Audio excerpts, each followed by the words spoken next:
What's up, guys? Welcome to Couch Chats. For this episode, we are on the road with the Midwest crew and friends Zach and Joel Smith, who have joined us in Lubbock, Texas for our annual crane hunt. Hope you guys enjoy it. Check it out.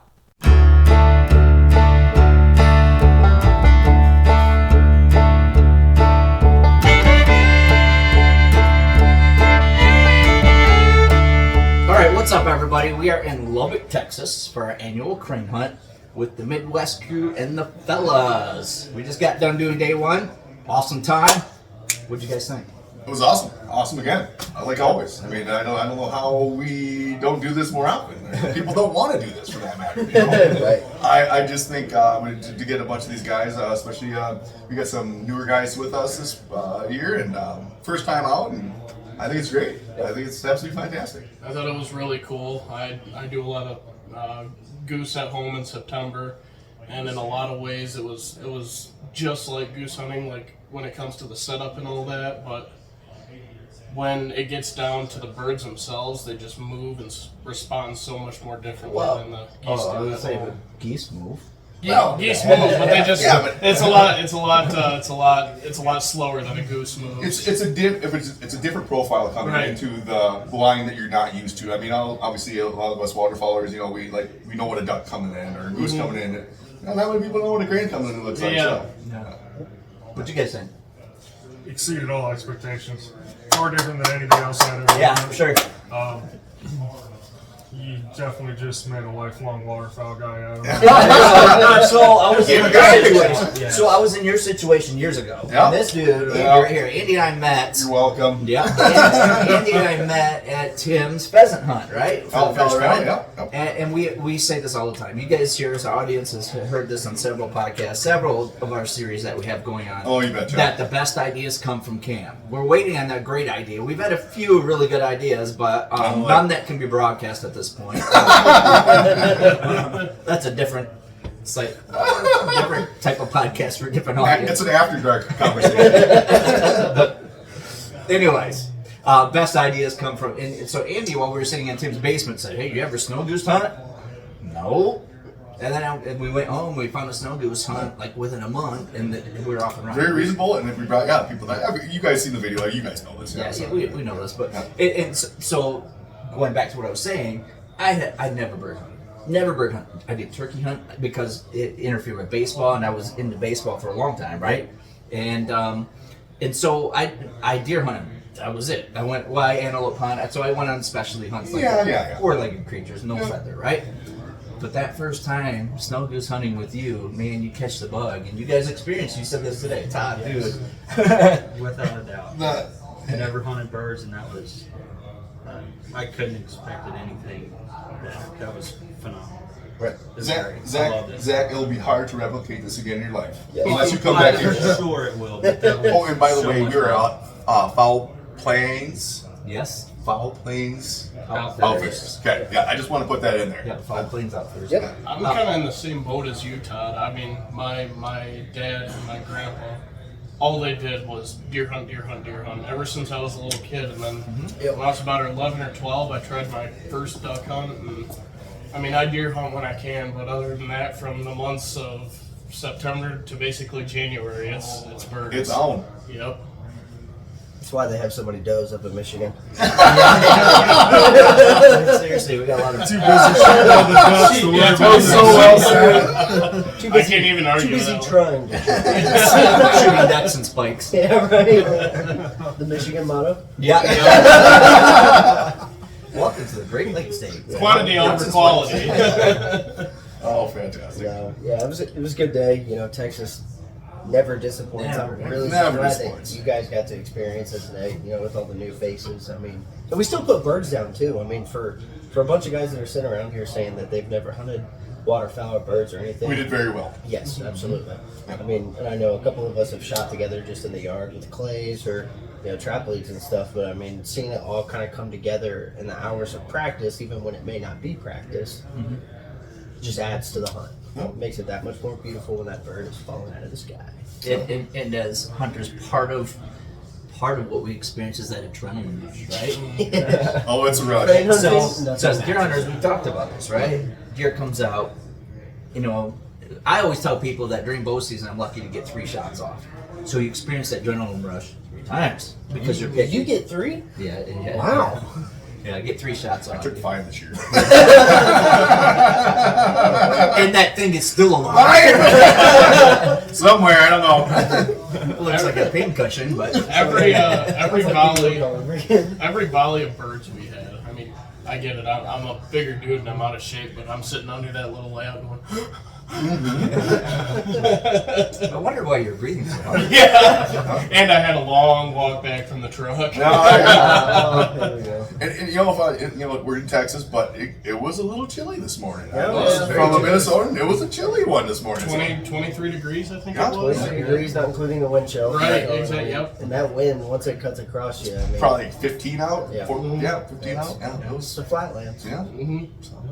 That was cool. Not like back home. No.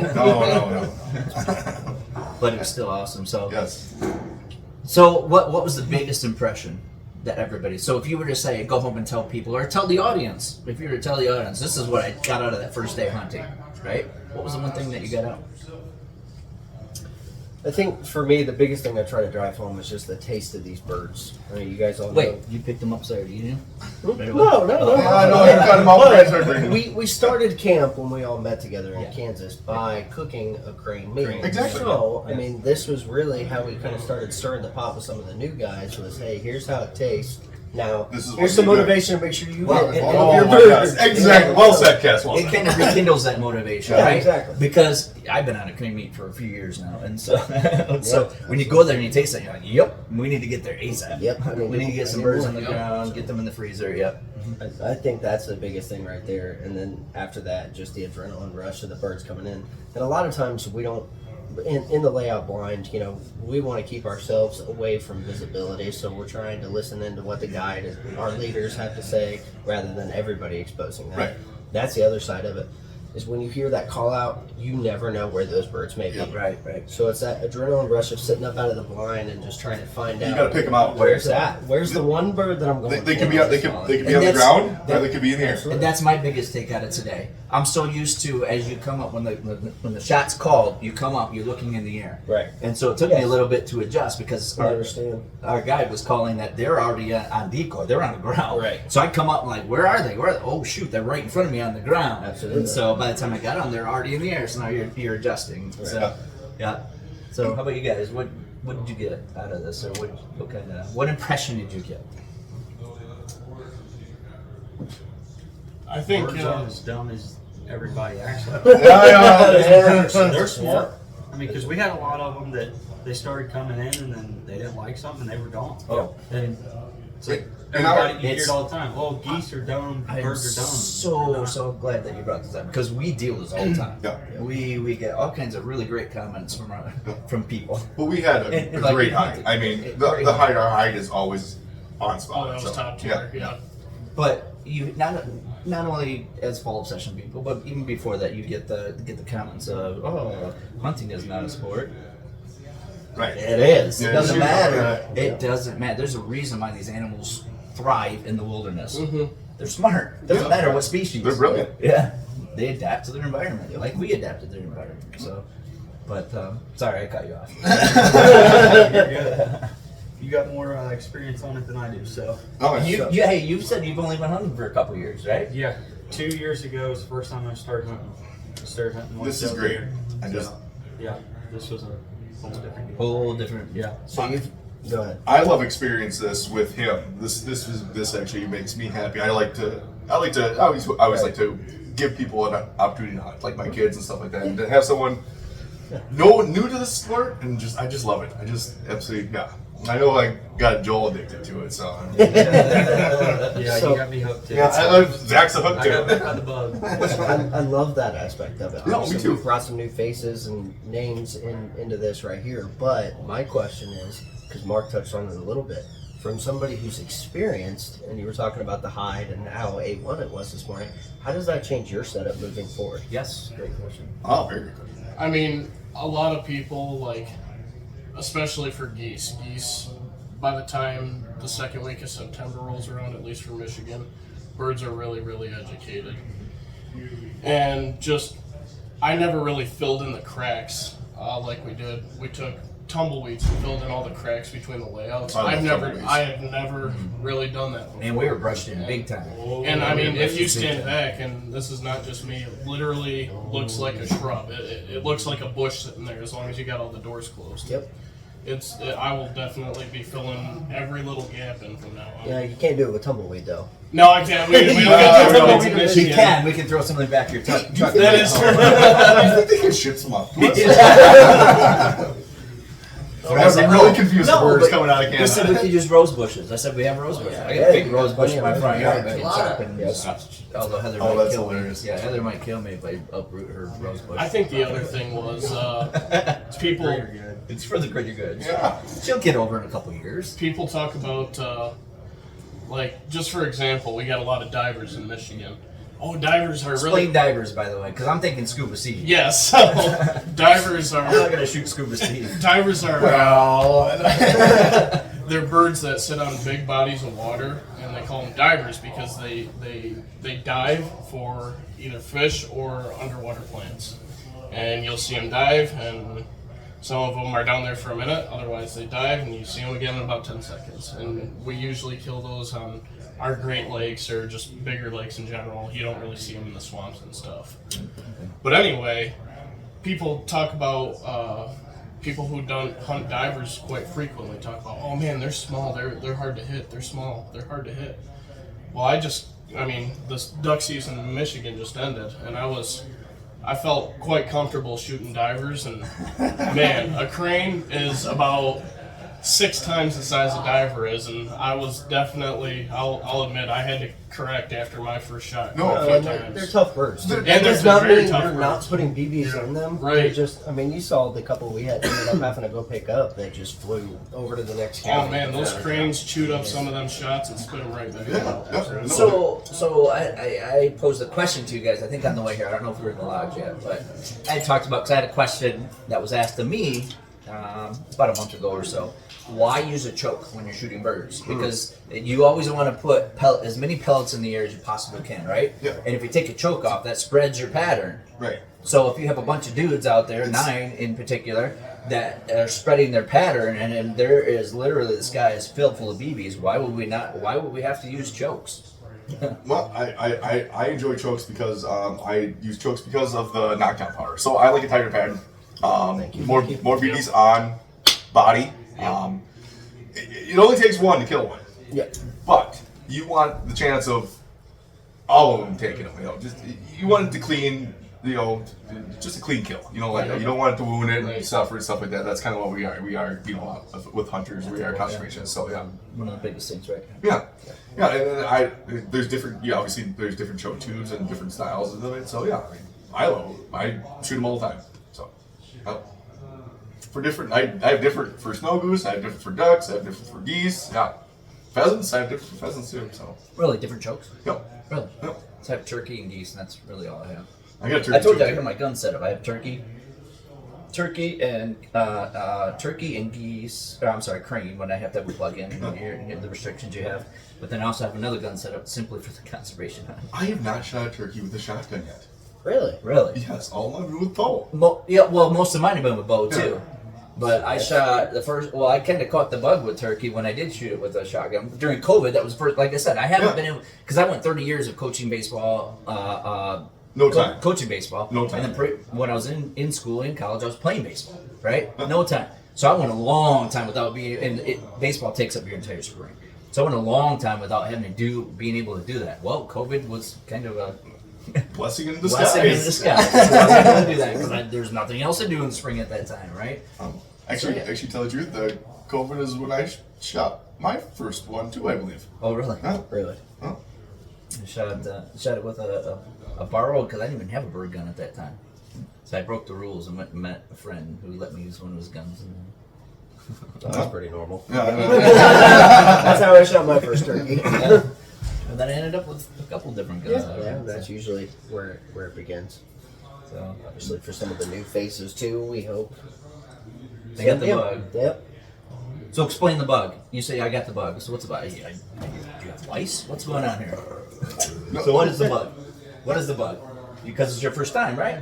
caught the bug, right? A sudden desire that was never there before. Yes. A burning desire. Burning desire. I cannot wait to rush home and blow every gift card I got for Christmas on waterfall. I love this. I'm so happy for this. This makes me so happy.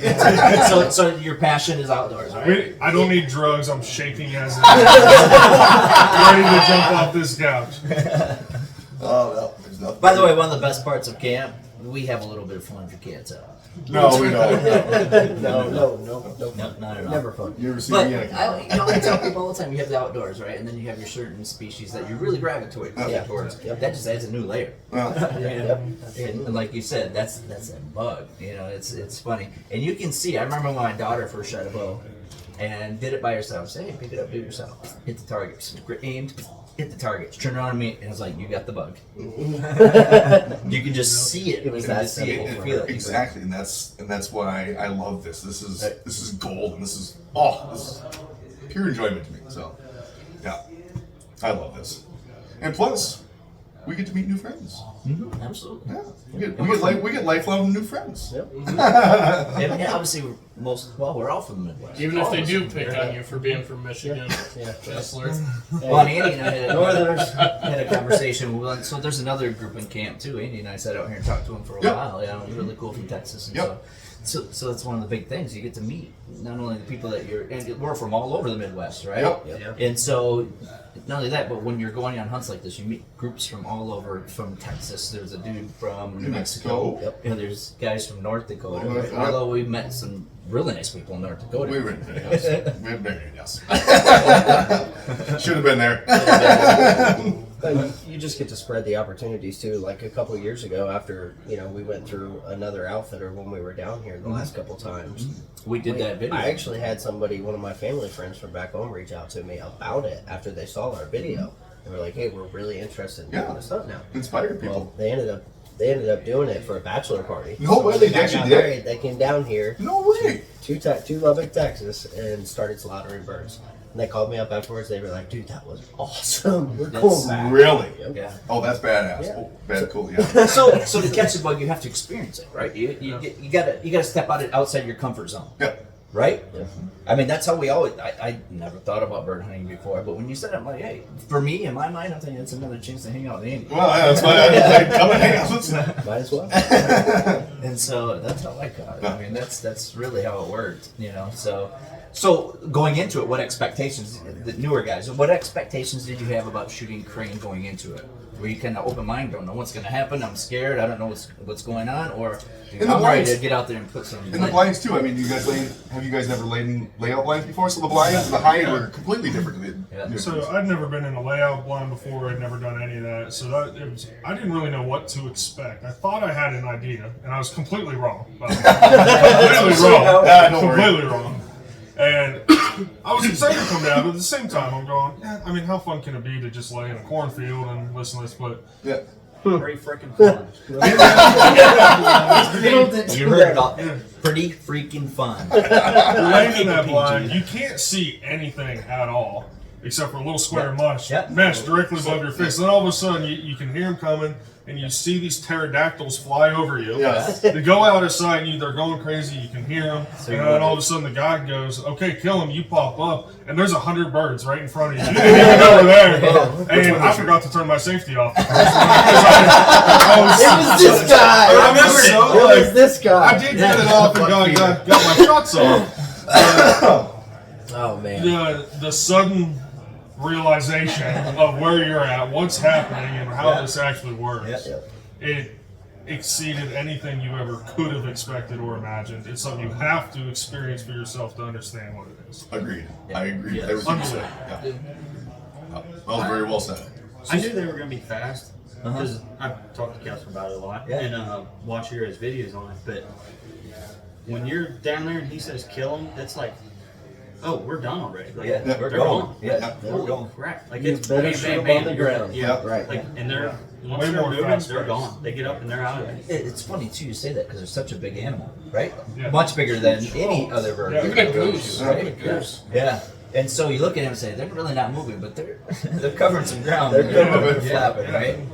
And so At one point, the guide had said we got 3 of them coming out. They're about a mile out. Yeah. And I'm going. I can flip out my phone and read the newspaper. I'm thinking it takes a long time for a deer to come a mile across the field.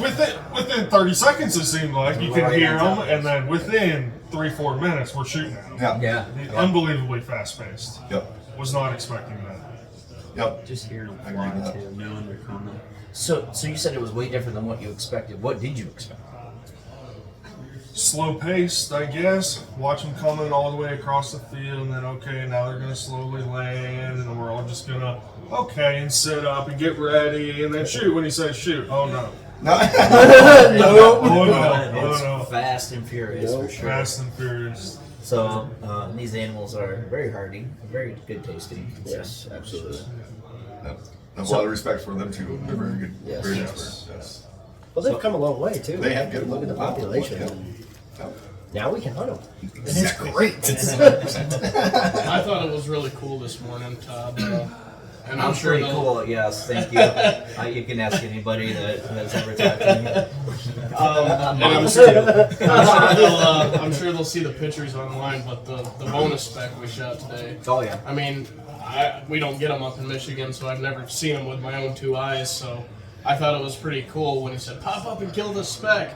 And when I popped up, it was turned at me, and all I could see was bright orange feet and a black and white belly. That was crazy for me. Yep. That I've never really seen anything. I mean, geese are kind of, I don't want to say boringly colored, but I mean they look like a sky panda. Oh, I know. We saw it in the look on your face. You looked like a little school. I'm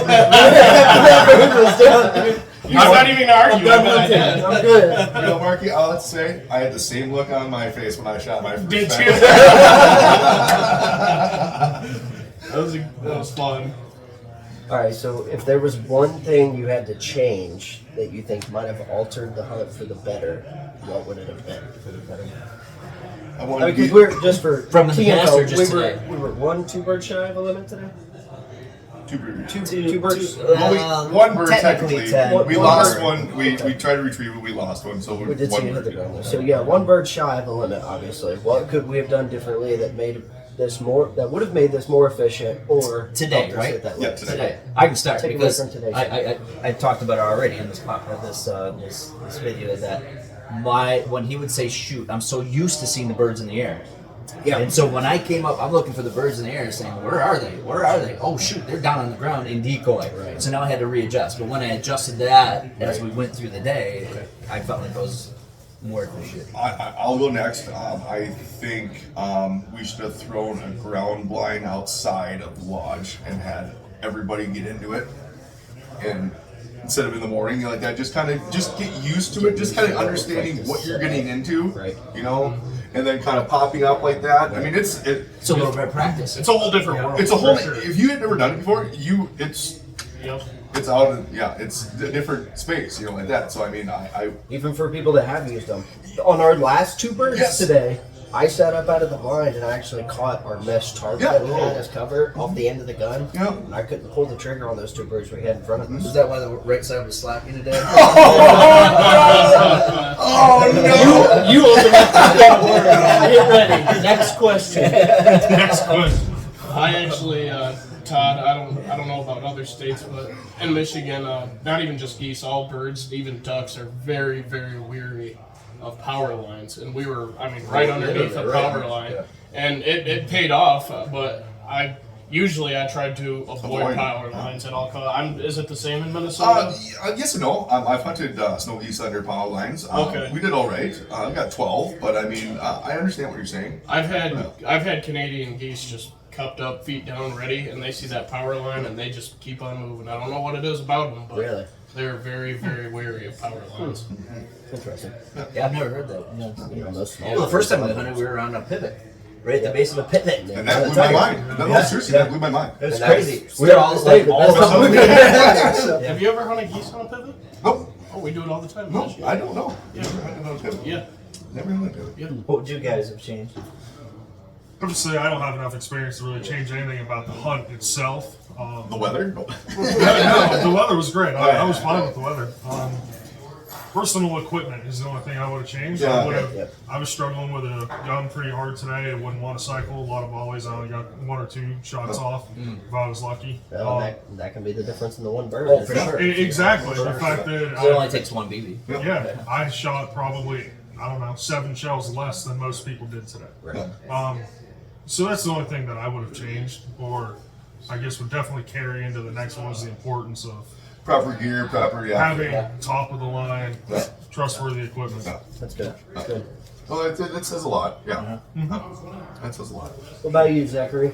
Honestly, I gotta go with Andy's point because I've never been in a layout blind, so it's like those first couple times I popped up, it was a little slower because I was like, It was different. I'm like how am I supposed to get up here and like be able to see what's going? Because you got all the brush all over. Yeah, this, right. so it's like, how am I gonna get up here and see? But then after those first couple times, like, okay, now I know what we're doing. I got this. I got it figured out a little bit better. So I know our guy showed us how to kind of, I was watching him, so I was just letting everybody watch it. When I lay it, barrels on that thing, and my butt's like right here. Right here. Yeah. That's what I started doing. Yeah, it's right here all the time. So when I just sit up, it's right there. Yep, I do the same thing. But I can tell you that our guide, I thought, did a tremendous job of brushing this in, because I know in the past, can't tell you how many times I got poked in the eyes with the grass. I did not have that happen whatsoever today, so that was pretty cool. That was some sharp grass. I had some bloody fingers by the end. Texas grass. I is didn't. pretty sure. I didn't have any gloves, and I'm like, man. Not to mention the tumbleweed. We went to gather those tumbleweeds, and he looked at me. He's like, "Be careful, they're awfully mean." I'm thinking, what are you You talking didn't about? believe him, did you? I walked over to the first bundle of tumbleweeds, and they were all balled together from the wind and everything. I had gloves on, but they were just lightweight hunting gloves. They were not leather gloves or anything like that. And I just reached down and I just bear hugged that thing. I dropped them quicker than I had to walk around the field, gather them all back up again. Meanwhile, Have a Band-Aid this guy's all just over. looking at you laughing. Oh, he's got the right coat on, the right gloves. He's carrying them like this. I'm out there. I might as well have been a ballerina tiptoeing through the tumbleweeds with one in each hand. That's beautiful. Oh, It never fails. that's Yeah, awesome. I didn't know tumbleweeds had thorns. I didn't either. I learned that at 5:30 this morning in the dark. I tell you what, though, on the way here, we hit one. Sorry, Dad, it didn't do any damage to your truck. But Except it was, for you're on your 5th tire now. actually, we do have a chip in the windshield, and I will pay for that. from the tumbleweed. But no, that when I hit one, it was violent sounding. Like it almost sounded like you were hitting a deer. I mean, those things are hardy. We smoked wood too. You're in a Honda, though. Did you guys get airtime? Now that you mention it. No, we were way too fully loaded. No, that's awesome. That was awesome. It just explodes. Yeah. You're picking thorns out for the next At least it's not as bad as hitting a porcupine. Yeah. Taking out your gas line. I've never done that. My in-laws have. We're in one there. Yeah, they're sharp. Ask the vice president about his Porcupine experience. porcupine Did experience. you make a hat out of it? No. Oops, it's inside out. He got a bunch of quills in his tires though. Really? Oh yeah. Porcupines will do some damage to our blinds. Like they will chew right through our blinds. And you go up camping in northern Michigan, Ludington stuff, and even at our cabin up in Manistee, you see the bark just peel because they get up there and just start eating on See, the. our porcupines are not that big. I mean, Get some hogs. out in Montana, where fucking they're huge. Yeah. We make porcupine slippers. I hear porcupine's really good to eat. That's self-defense. That's like saying beaver's good. Oh boy. I mean, I tried it. I tried it for sure. Oh, sorry, that was That was a Freudian slip. Freudian slip. Thank you. It's all about the Yankees. Yeah, the Bears are doing well, aren't they? Oh, funny. What was your other question, Gus? I didn't have another question. Oh, I thought you did. No. The food is great here, by the way. Oh, top tier. Awesome. Yeah. Top tier. Yeah, Awesome. everything's great. Accommodations are great. Yeah. Got on some birds. So we're actually getting to the end of the Couch Chats this episode, and we always wrap up Couch Chats with going through the gauntlet. That's a new segment that we have, going through the gauntlet. And since we're in Texas, we're going to go around. So it's round tables. Typically, we just ask a series of questions. But since it's round table, we'll ask the same question. Everybody just kind of give an answer. Yep. That's it. So my thought is Texas, right? Texas is very popular. It's a very important part of our history, right? What do you think about? You're Texas. What's first thought? Bam, Andy, go. Everything's bigger. Longhorns and country music. Beautiful and vastly open. Flat and tumbleweeds. Wind. Pee Wee Herman, because the stars at night are big and bright, deep in the heart of Texas. That's it, y'all. That's all the time we have. Thank you for joining us. Check us out next time. Stay obsessed. He wanted to end with that. Yeah. He did that on purpose.